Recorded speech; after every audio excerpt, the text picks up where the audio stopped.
afraid that too many times we have put so much focus on teaching you to be good seed that we haven't taught you the power of good soil. And so when we come to soil issues, the seed ignores the soil. We flick the channel. That has nothing to do with me. We close our eyes because we have been taught to be good seed, but we have not been taught to pay attention to soil. And yet the Bible is clear. Jesus says the sower went forth sowing seed.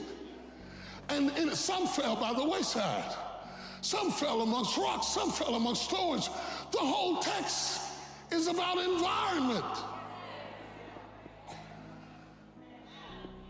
Look at you and look at your environment. Have you been positioned to flourish? Positioning has a lot to do with flourishing. To be in an environment, in a family that supports you. My sister and I were talking the other day. I was telling her what an amazing person she is, that all of our lives together and all the things that God did in my life, not once in all of the years that I've known her, and she was there when Mama had me, have I ever known her to be jealous of me. Not once, not ever. She has always been my cheerleader and my greatest fan. And she said, how could I be jealous of you? You're my brother. I said, a lot of people have siblings that hate them, that are jealous of them, that hope they choke. And some of my development has to be that God planted me in an environment of people that supported me. My brother, my sister, my mother, my father, they all supported me. You can have good seed, but if you've been in bad soil, people who hated you, environments that denied you, education that underserved you, communities that limited you, mentalities that poisoned you. Oh, do you hear what I'm saying? If your soil wasn't right, it doesn't mean that you're not right, but if your soil wasn't right, it's going to affect how you root and how you grow. And you might grow a little bit. The Bible says you can grow for a while, but then the thorns will choke you out, or the rocks will not have enough soil for your roots to grow. Are you blaming God for something you ought to be blaming the soil for? You cannot take a peach seed and plant it in a teaspoon of dirt and expect it to grow. Though the teaspoon of the dirt is the same size as the peach seed, it will not grow. The seed will only grow when it is planted in something bigger than itself. And I want to know, where are you planted this morning? Are you planted in something bigger than you? Or have you always been planted in teacups, surrounded by little dirt, little resources, small-minded people, narrow, limited places that never let you stretch to reach your capacity? Sometimes you gotta go where the corn is. If enough people like me, then I am. How many people following you on Twitter? I got to get my following up. I got to get my friends up, because if I have popularity, oh, y'all got quiet again. Let me show you how many people follow me. Do you know Bishop started following? Girl, Bishop followed me.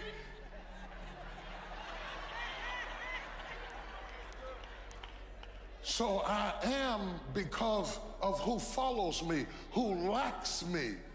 Popularity-based identity. Ooh. Performance-based identity. If you do this, you'll be the Son of God. If they like you, you'll be the Son of God. If I give you enough possessions, you'll be. Now, Let me show you something. I'm teaching just do it, okay? And yet I'm criticizing doing it to define who you are. Well, I'm confused. Should I do it or not do it? You just said just do it, and then you turned around and said not to define myself by what I do.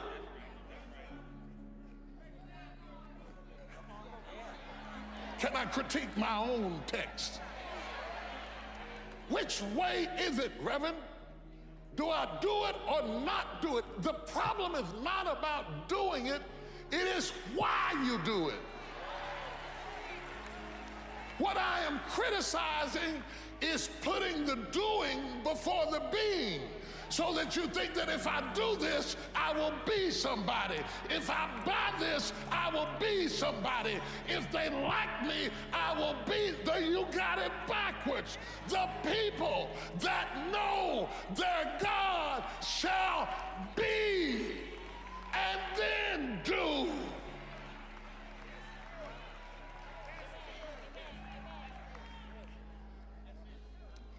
And because your doing doesn't come from the deeper place of being, it hasn't worked for you. Because you are who you are, you can do what you can do. But if you're trying to find out who you are by doing things, you will never find out who you are by doing. You have to start with being. So are you getting it? I want you to see this. I don't want to lose you in this, because the difference between the two determines the direction of your destiny. If you're always seeking a certain status to validate who you are, you're never going to have peace.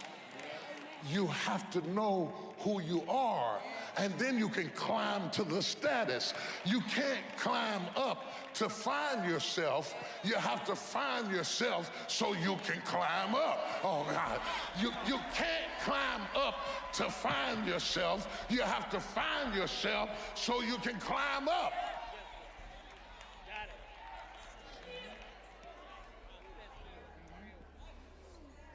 So you can be who you are before anybody knows who you are. So that means you could be rich while you're broke.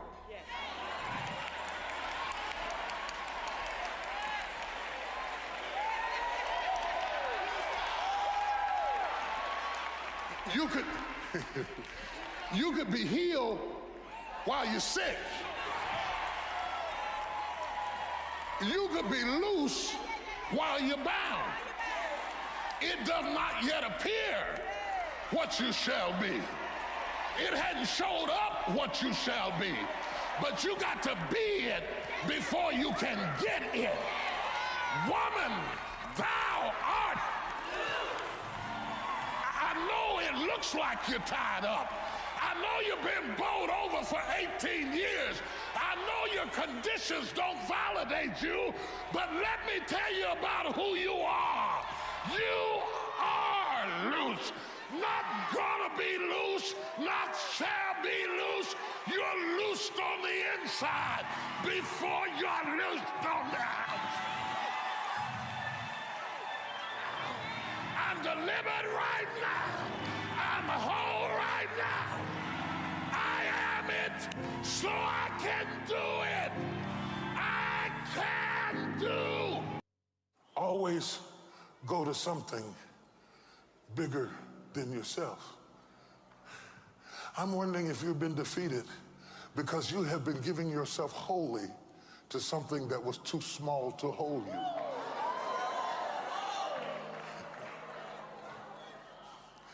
Have you thrust yourself into a glass of water? Yes, sir. Have you leaped off the diving board into a cereal bowl person? Are you not guilty of immersing yourself into things that were too small to hold your vision?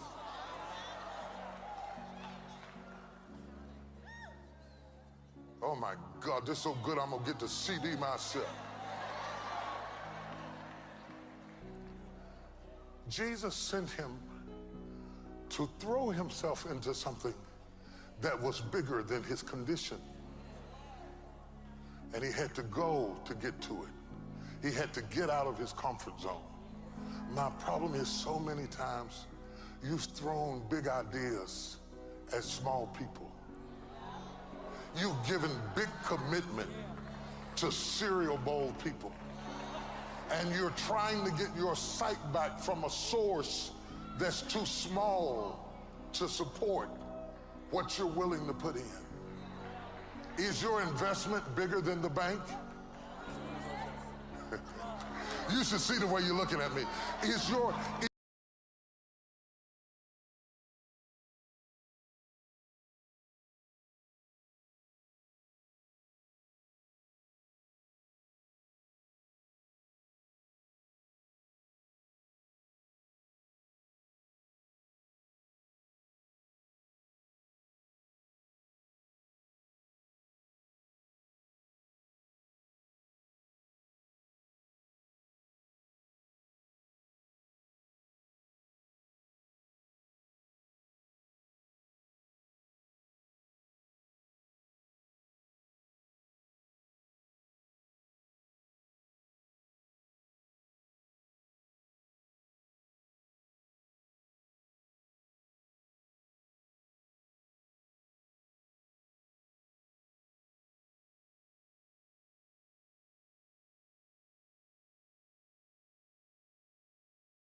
kept. Touch 3 people and tell them, keep the faith, keep the faith. If you lose a job, keep the faith. If you lose a spouse, keep the faith. If you bury your child, keep the faith. If you have to downsize, keep the faith. If you have to move in with your mama, keep the faith. If you're at your wit's end, keep the faith. If you have to catch the bus, keep the faith. If you have to thumb, keep the faith. If you get sick, keep the faith. If you lose your kidneys, keep the faith. If you got heart trouble, keep the faith. You might not get a new heart, but you got to keep your faith. To be planted is destiny concealed. To have increase is destiny revealed. So when you plant a seed, you don't plant it as if the planting were the final destination. You plant it and you can't see it anymore. Its destiny is concealed in the hopes that ultimately it will become a stalk or of corn or an apple tree or whatever it was you planted, and in between the destiny concealed and the destiny revealed is something we call watering.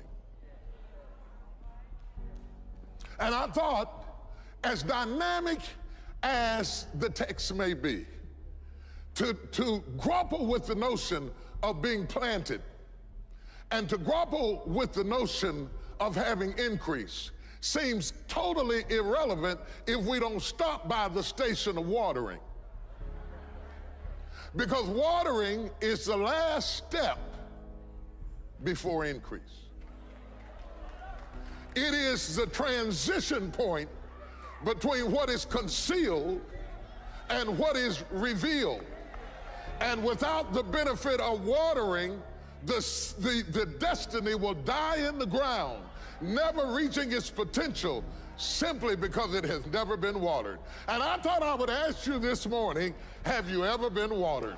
I'm reading somebody's mail right now. You cannot embrace what I'm about to teach if you don't understand that you have been planted. You didn't grow wild. You didn't just happen. You weren't just an afterthought. You didn't just come to be. You were planted. The sperm cell that created you outswam all of the millions of other cells before you had a Bible. Before you had a Bible, before you had a hymn book, you were already in a fight, and that cell outswam all the rest because you have been planted.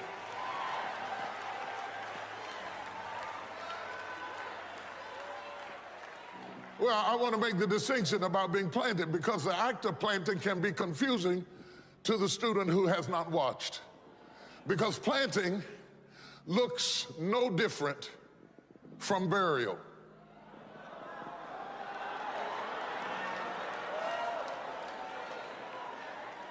In order to do either one of them, you got to do some digging. And once you dig down in the ground, both of them are concealed.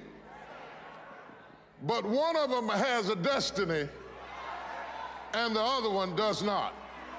You bury the dead to get rid of the body, but you plant a seed so that it can go through a transformation of coming back up greater than it was when it went down. Oh, good God of mercy.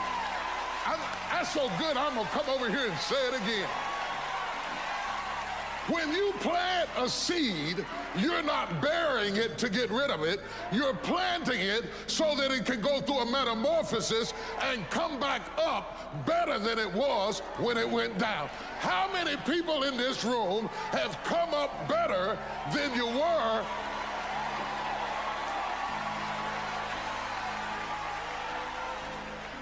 I'm better. I'm better. I'm better than I was when I went down. It was good for me that I've been afflicted. For had I not been afflicted, I would have never known the glory of God. I'm better for it. I didn't like it, but I'm better for it. I couldn't see down there, but I'm better for it. You see, I was planted in a dark place where my sight didn't work for me, but I'm better for it. Every time you go through something dark and you can't see your way out, remember you've been planted, not been buried, and when you come up,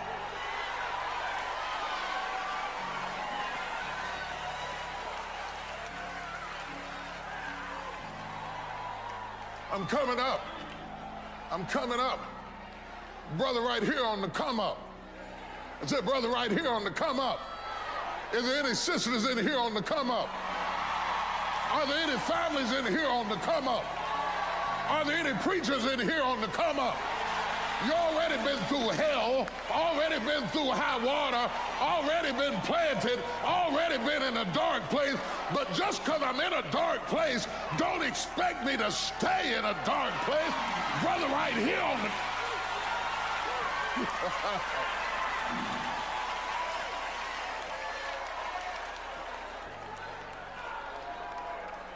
Write yourself a note. I have not been buried. I have been planted. I may be underground, but I'm not buried in this mess. I'm planted in it. I'm planted in it, and if I'm planted in it, expect me to come back up again. And when I come back up, you won't recognize me because I'm going to be transformed by the experiences that I have endured. I am afraid that too many times we have put so much focus on teaching you to be good seed that we haven't taught you the power of good soil. And so when we come to soil issues, the seed ignores the soil. We flick the channel. That has nothing to do with me. We close our eyes because we have been taught to be good seed, but we have not been taught to pay attention to soil. And yet the Bible is clear. Jesus says the sower went forth sowing seed. And some fell by the wayside. Some fell amongst rocks. Some fell amongst thorns. The whole text is about environment.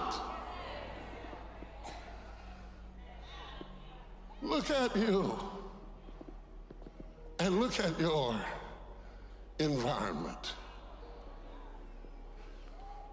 Have you been positioned to flourish? Positioning has a lot to do with flourishing.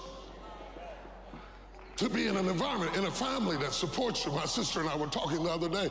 I was telling her what an amazing person she is, that all of our lives together and all the things that God did in my life, not once in all of the years that I've known her, and she was there when Mama had me, have I ever known her to be jealous of me. Not once, not ever. She has always been my cheerleader and my greatest fan. And she said, how could I be jealous of you? You're my brother. I said, a lot of people have siblings that hate them, that are jealous of them, that hope they choke. And some of my development has to be that God planted me in an environment of people that supported me. My brother, my sister, my mother, my father, they all supported me. You can have good seed, but if you've been in bad soil,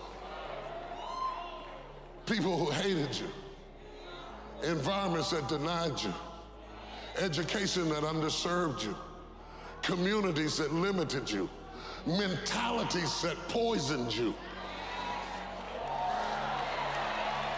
Oh, do you hear what I'm saying? If your soil wasn't right, it doesn't mean that you're not right, but if your soil wasn't right, it's going to affect how you root and how you grow. And you might grow a little bit. The Bible says you can grow for a while, but then the thorns will choke you out, or the rocks will not have enough soil for your roots to grow. Are you blaming God for something you ought to be blaming the soil for? You cannot take a peach seed and plant it in a teaspoon of dirt and expect it to grow. Though the teaspoon of the dirt is the same size as the peach seed, it will not grow. The seed will only grow when it is planted in something bigger than itself. And I want to know, where are you planted this morning? Are you planted in something bigger than you? Or have you always been planted in teacups, surrounded by little dirt, little resources, small-minded people, narrow, limited places that never let you stretch to reach your capacity? Sometimes you got to go where the corn is.